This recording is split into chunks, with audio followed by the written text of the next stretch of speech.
एक समय की बात है। एक नगर में रामू नाम का एक युवक रहता था। वह युवक बहुत गरीब था। उसके पास 2 वक्त की दाल रोटी भी बड़ी मुश्किल से उसे नसीब होती थी। किसी काम की तलाश में दिन रात खोज करने पर भी उसे कोई काम नहीं मिल रहा था। फिर एक दिन उसने अपनी पत्नी के सामने अपनी सारी समस्या बता दी। उसने अपनी पत्नी को कहा, मैं जिस जगह भी काम मांगने के लिए जाता हूँ तो हर कोई मुझे यह कहकर काम नहीं देता कि हमारे यहाँ काम की जरूरत नहीं है। मैं काम की तलाश कर कर के थक चुका हूँ। मुझे समझ नहीं आता कि मैं तुम लोगों का पेट कैसे भरूं, अपने बच्चों को कैसे पालूंगा, और यह चिंता मुझे दिन रात खाई जा रही है। यह सुनकर उसकी पत्नी ने कुछ सोचकर कहा, तुम एक आदमी के पास सिर्फ एक बार ही काम मांगने के लिए जाते हो और जब वह काम नहीं देता तो तुम दोबारा उसके पास नहीं जाते। अगर तुम्हें उनसे काम लेना है तो तुम्हें हमदर्दी जतानी होगी, तुम्हें उनसे हमदर्दी हासिल करनी होगी, अपनी गरीबी दिखानी होगी ताकि वह लोग तुम्हारी मजबूरी समझकर तुम्हें काम पर रख ले। इसलिए शर्म मत करो, उन्हें अपनी मजबूरी बताओ, अपनी गरीबी बताओ और इसी उपाय से तुम काम पा सकते हो।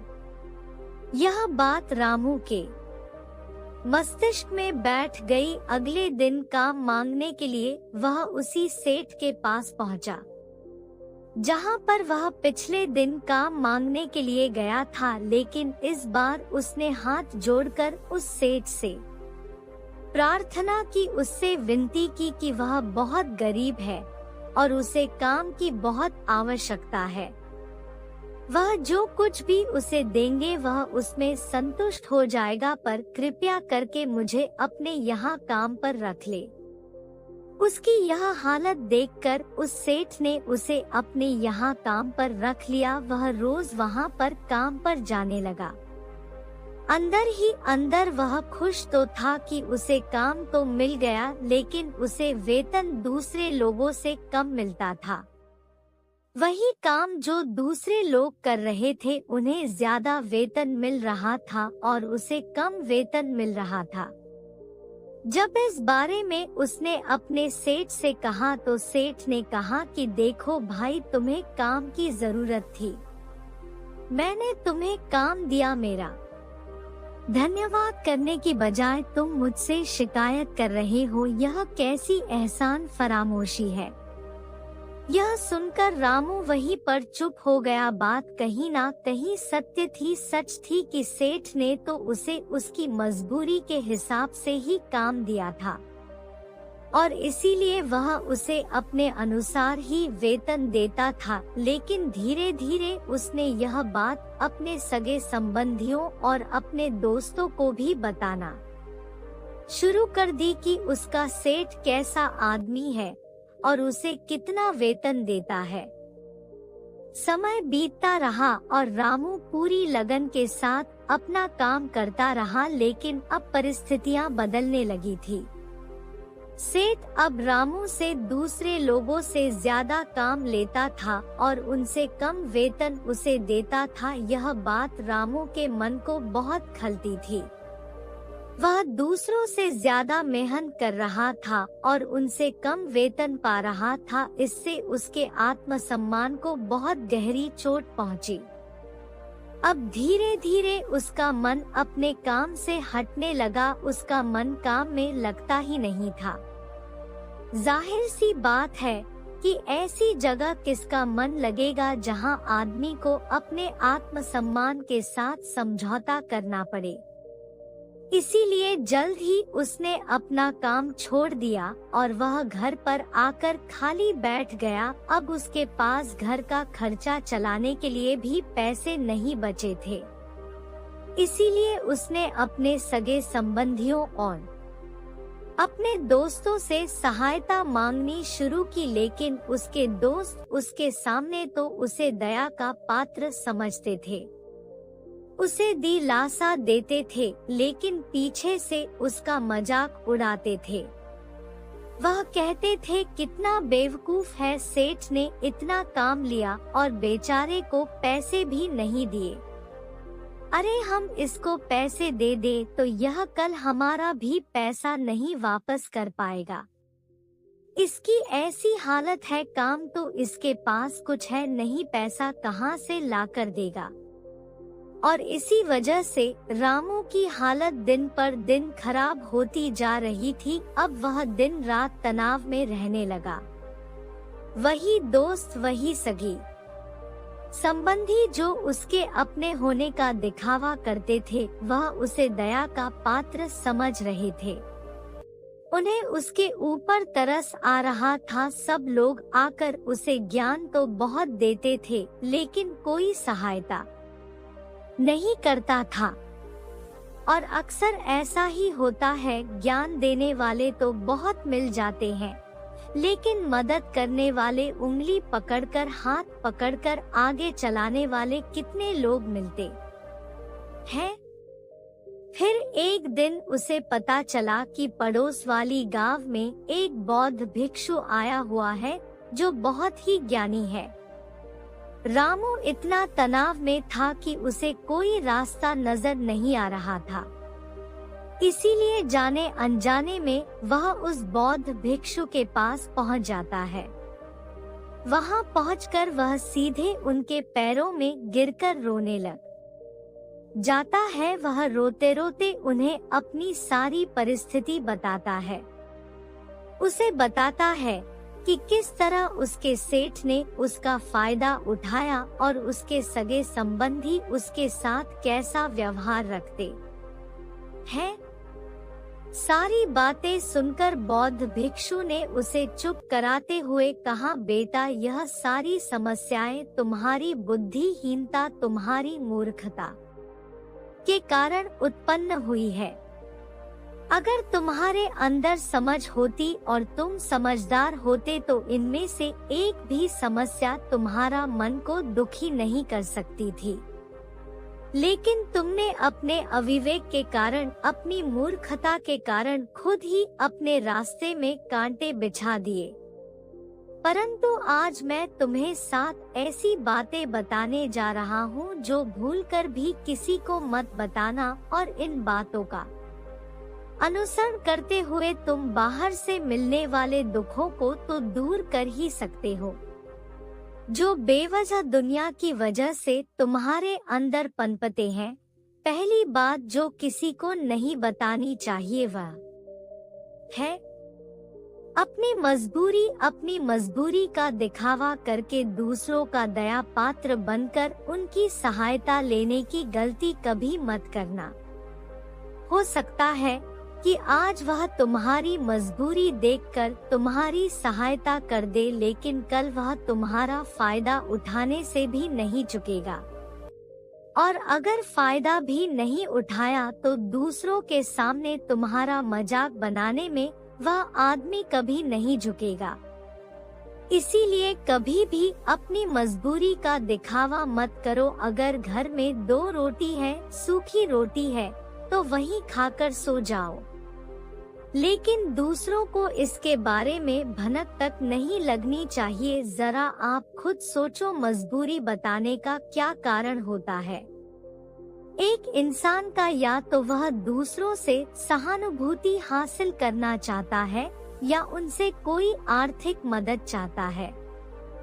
लेकिन अगर दोनों ही परिस्थितियों को आप देखें तो दूसरा आदमी आपका फायदा उठाने से नहीं चुके, और अगर वह फायदा नहीं भी उठाएगा तो अपनी नजर में तो वह आपको मूर्ख ही समझेगा, बेवकूफ समझेगा, और दूसरों के सामने आपका मजाक तो जरूर बनाएगा। इसीलिए अपनी मजबूरी के बारे में कभी किसी को मत बताना।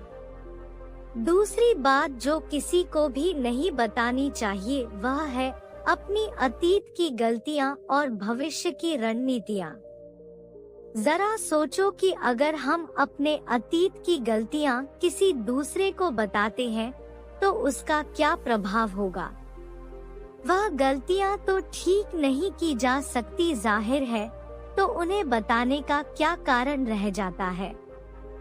आप अपने अंधेरे पक्ष को खुद दुनिया के सामने बता रहे हो, खुद अपनी गलतियां दूसरों के सामने बता रहे हो। इससे उस आदमी की नजर में आपका चरित्र कमजोर हो जाएगा और वह भविष्य में हमेशा आपको उसी नजरिए से देखेगा। इसीलिए किसी भी आदमी की नजर में अपना चरित्र गठित मत होने दो और जरा सोचो कि आप व्यर्थ में ही अपने भविष्य की रणनीतियां दूसरों के सामने बता रहे हो। जो लोग आपके काम का हिस्सा ही नहीं है, उनके सामने अपने भविष्य की रणनीतियां, अपनी डींगे हाँकने का क्या फायदा। वह लोग आपकी सहायता तो नहीं करेंगे, लेकिन आपकी भविष्य की रणनीतियों में बाधा जरूर बन सकते हैं। आप खुद अपनी विवेक का इस्तेमाल करिए और सोचिए कि आपके साथ भी ऐसा हुआ है कि आपने अपनी भविष्य की रणनीति किसी को बताई हो और वह कामयाब ही ना हुई होगा। जरा गौर से सोचिए। तीसरी बात जो किसी को नहीं बतानी चाहिए वह है अपने घर की बातें, जो भी हमारे घर के अंदर हमारी परिवार के साथ होती है, हमारे माँ बाप के साथ, हमारी पत्नी के साथ, हमारे बच्चों के साथ। वह बातें परिवार तक ही सीमित रहनी चाहिए। अगर आप इन बातों का दूसरों के सामने ढिंढोरा पीटते हो तो दूसरों को आपके घर में घुसने का एक मौका मिलता है और वह इसका फायदा उठाने का कभी नहीं चूकते। वे आपके परिवार के सदस्यों को आपसे दूर ले जाने की कोशिश करेंगे। अक्सर ऐसा होता है, हम समाज में देखते हैं कि हम अपने घर के झगड़ों को कम करने के लिए उन झगड़ों को अपने पड़ोसियों और दूसरे सगे संबंधियों को बताते हैं, लेकिन इससे आपको सहायता कभी नहीं मिली होगी, बल्कि आपके घर की लड़ाई झगड़े और ज्यादा बढ़ गए होंगे। और वह जाहिर है कि बढ़ेंगे। अगर आप अपने माँ बाप की बात दूसरों को बताएंगे तो आपकी माँ बाप को बुरा लगेगा या नहीं कि हमारा बेटा हमसे बताए बगैर दूसरों को यह बातें बता रहा है। इसीलिए अपने घर की बातें और अपने घर की लड़ाई झगड़े किसी के सामने मत बताना। अगली बात जो मैं आपको बताने जा रहा हूँ, जो किसी को नहीं बतानी चाहिए, वह सुनने पर बहुत अजीब लग सकती है, और वह है कि आप अपनी आमदनी किसी को मत बताना। अब अपनी आमदनी ना बताने के पीछे क्या कारण हो सकता है? जरा सोचिए कि आप अपनी आमदनी अपने दोस्तों को बता देते हैं तो इस हालात में केवल दो बातें हो सकती है।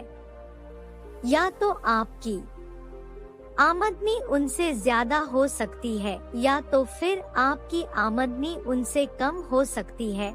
अगर आपकी आमदनी उनसे ज्यादा है तो जब आपके दोस्तों को जरूरत पड़ेगी तो वह सिर्फ आपको ही याद करेंगे, क्योंकि उनको पता है कि अगर आपकी आमदनी ज्यादा अच्छी है तो आप ही उनकी मदद कर सकते हैं, और इसीलिए ज्यादा लोग आपसे सहायता मांगेंगे। और जब आप उनकी सहायता नहीं करेंगे तो वह सोचेंगे कि इस आदमी के पास पैसे हैं, मेरी सहायता कर सकते हैं, लेकिन यह फिर भी मेरी मदद नहीं कर रहा है। और इसीलिए आपकी आमदनी आप दोनों दोस्तों के बीच एक झगड़ों का कारण हो सकती है। और इसी जगह आपकी कम आमदनी होगी तो लोग मजाक उड़ाएंगे, वह आपको कमजोर भी समझ सकते हैं। और ऐसी हालत में बहुत कम लोग मिलते हैं जो आपके पीठ पीछे आपका मजाक ना बनाएं, और ज्यादा होगी तो सहायता मांगेंगे। तो अपनी आमदनी बताने में दोनों हालातों में आपको ही परेशानी होगी। इसीलिए अपनी आमदनी बताने की कोई जरूरत नहीं है। अगली बात जो मैं आपको बताने वाला हूँ उसे अपनी गांठ बांध लेना और किसी को यह बात मत बताना। अपनी कमजोरी और अपनी ताकत अक्सर इंसान को पता नहीं होता है कि उसकी कमजोरी या उसकी ताकत क्या है। लेकिन अगर आपको अपनी कमजोरी और अपनी ताकत पता है तो पहली बात तो आप बहुत ही बुद्धिमान आदमी हैं। और दूसरी बात कि आपको यह बातें किसी को पता नहीं लगने देनी है, क्योंकि अगर आपकी कमजोरियां दूसरों को पता चल गई और अगर भविष्य में आप दोनों दुश्मन बन जाते हैं तो वह आपकी कमजोरियों का फायदा उठाएंगे, और अगर उनको आपकी ताकत पता चल गई तो वही ताकत आपकी कमजोरी बन जाएगी, क्योंकि वह ताकत दूसरे आदमी को पता है और वह ताकत का तोड़ भी आज नहीं तो कल ढूंढ ही लेगा, क्योंकि हर शेर का सवा शेर होता ही है। ऐसा भी हो सकता है कि इसके बाद आपको उनसे हमेशा दब के रहना पड़े। अगली बात जो किसी को नहीं बतानी चाहिए वह है अपने मित्रों और दुश्मनों के बारे में अपने मित्रों के साथ बात करना और उनके साथ अपने दोस्तों और दुश्मनों के बारे में आपके अनुभव और विचारों को बताना अच्छा हो सकता है। लेकिन ध्यान और सावधानी से अगर आप अपने मित्रों के बारे में दूसरों को बताते हैं तो वे आपके मित्रों के साथ खिचड़ी पका सकते हैं और आपको धोखा दे सकते हैं। आपके गहरे मित्रों को आपसे दूर करने का प्रयास कर सकते हैं। आमतौर पर सामान्य लोग ऐसा नहीं करते, लेकिन आपके दुश्मन ऐसा करने की कोशिश कर सकते हैं। वे आपके गहरे मित्रों को आपसे दूर करने की कोशिश कर सकते हैं। दूसरी ओर आपके शत्रु के बारे में भी किसी को नहीं बताना चाहिए, क्योंकि आज का मित्र कल आपका दुश्मन बन सकता है और वह आपके दुश्मन के साथ मिलकर आपको हानि पहुंचा सकता है और धोखा दे सकता है। इसलिए अपने सबसे अच्छे दोस्तों के बारे में भी अपने दुश्मनों के बारे में कभी बात नहीं करनी चाहिए। आखिरी बात में मैं यह कहना चाहता हूँ कि जब आप दान करते हैं तो उसके बारे में भी किसी को मत बताएं, नहीं तो दान करना व्यर्थ हो जाता है, बेकार हो जाता है। जब आप अपने दान का ढिंढोरा पीट है तो आप यह बता रहे होते हैं कि आप कितने बड़े दानी पुरुष हैं, और यह आपके अंदर एक अहंकार पैदा करेगा। इसीलिए दान जितना गुप्त रूप से किया जाए उतना ही अच्छा होता है, उतना ही फलदायी होता है। ऐसा कहा जाता है कि जब आपका बायां हाथ दान कर रहा हो तो दाएं हाथ को भी ना पता चले कि बायां हाथ दान कर रहा है। बौद्ध भिक्षु ने रामू को जो 7 बातें बताई उनमें संसार के सभी सिद्धांत छिपे हुए हैं। इन बातों का सुनकर राम घर चला गया और सुखी से जीवन बिताने लगा। दोस्तों, इसी तरह के और भी कहानी सुनने के लिए हमारे चैनल को सब्सक्राइब करें। धन्यवाद। आपका दिन शुभ हो। मिलते हैं अगली कहानी में।